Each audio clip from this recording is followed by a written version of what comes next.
Sir, जो एक भानीपुरा के इलाके के अंदर है, वृक्षों की अंधाधुंध कटाई चल रही है खेजड़ी की, तो उस पर आपकी क्या प्रतिक्रिया, क्या आपके संज्ञान में ही है मामला?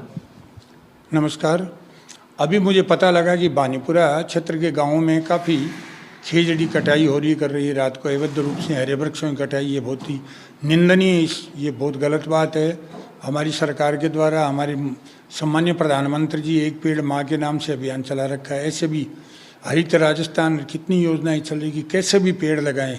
हर मनुष्य का दायित्व है कि जीवन में कम से कम एक नहीं 21 पेड़ लगाएं।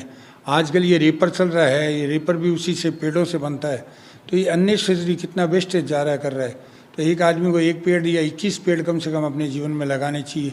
बिना कारणों से ये कितने एक बेटे को पालने को बोलते हैं, 10 बेटों को पालने के बराबर एक पेड़ को पालना होता है। कितना छाया है, फल है, फूल है, छाया है, मनुष्यों को, पशु पक्षियों को देता है। कितना निंदनीय बात है कि मनुष्य हम अपने छोटे से लालच के लिए इतना बड़ा नुकसान प्रकृति का कर रहे हैं।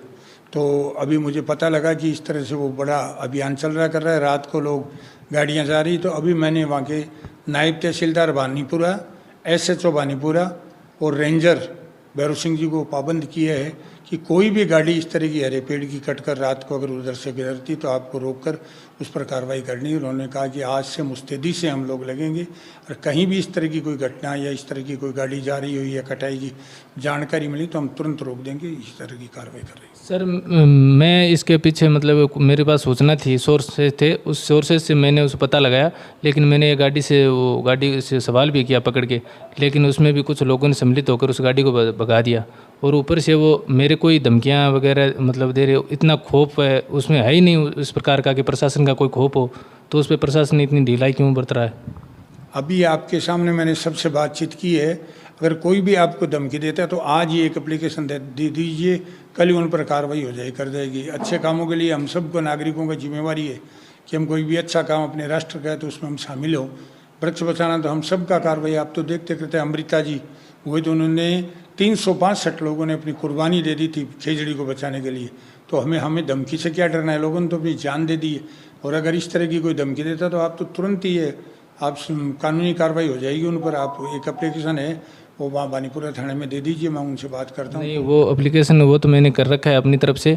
लेकिन सर, अगर फिर इसी तरह दर्जनों गाड़ियां रात को जा रही है और कोई एक्शन नहीं हो रहा, तो फिर प्रधानमंत्री श्री नरेंद्र मोदी जी का वो एक पेड़ माँ के नाम का अभियान का क्या उद्देश्य रह जाएगा? फिर भाजपा की सरकार है प्रदेश में, ऊपर में डबल इंजन की सरकार है, फिर से नहीं जाएगी। अगर आपको, मैंने उनको तीनों को पाबंद किए है, उसके बाद में भी अगर आपको जानकारी मिले कि उनके तीनों डिपार्टमेंट को कहने के बाद में, उनकी कार्रवाई के बाद अगर अवैध रूप से कोई लकड़ी जा रही है बाहर, तो आप मेरे को सूचना कर दीजिए, मैं रात को आ जाऊंगा।